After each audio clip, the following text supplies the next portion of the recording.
Hey, what's going on? My name's Kevin, and you know how when you're sort of just going through your normal everyday life, one of the most common questions that people tend to ask is, what do you do?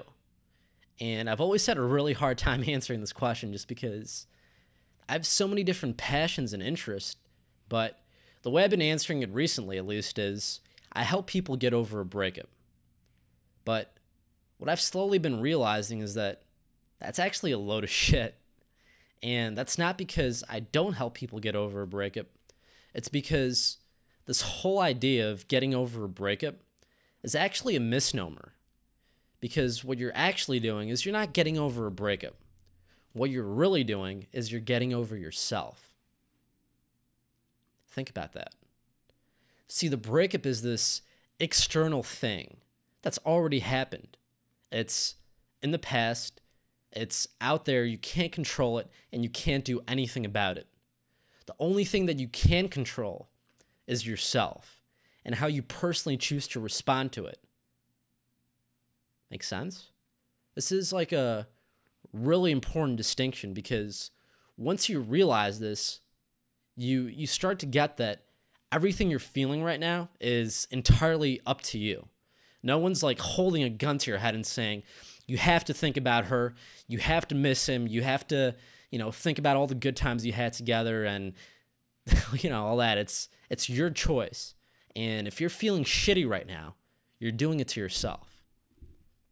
And I know that's probably, a big burden of responsibility to take on all at once. But that's the reality of the situation.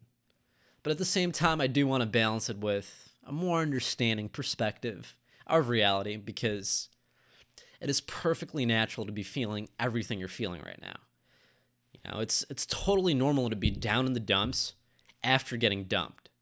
I know that I've personally been there myself after a couple really bad breakups that I had in my own life, and a lot of the people I've worked with have been feeling pretty down after the person they love left them, and it's kind of just part of life.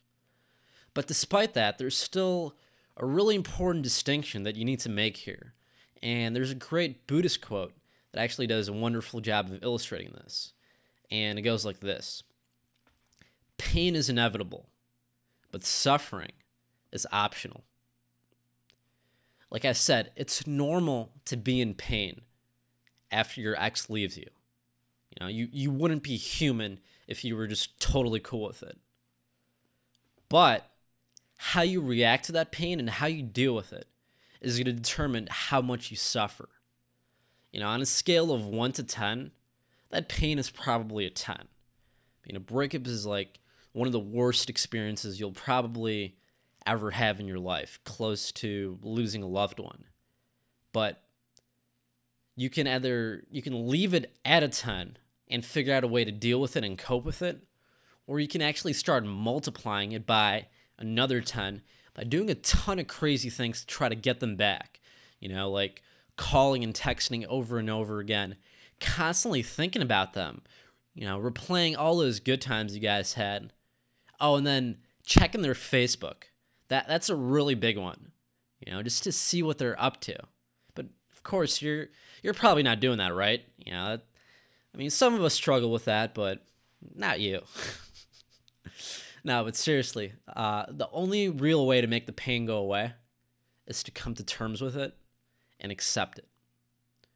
There's another great quote by a really famous psychologist by the name of Carl Jung, and it goes like this: what you resist, persist. Think about that. What you resist, persist. See, when a breakup happens, we go into a state of resistance. We're fighting it. We don't like what we're experiencing. We're like, this is uncomfortable. Why is this happening? This sucks, blah, blah, blah. And we end up creating this feeling and we make it real by resisting. We're literally giving it the energy to control us. And then from this negative state of resistance, we go, this sucks. Let me do something to get myself out of it. But because we're still creating that reality by resisting it, any kind of change we do is really short-lived. It doesn't work because you haven't accepted it. So eventually you're in resistance, you try something, it doesn't work, and then you accept it as part of life. You're going to be stuck feeling this way.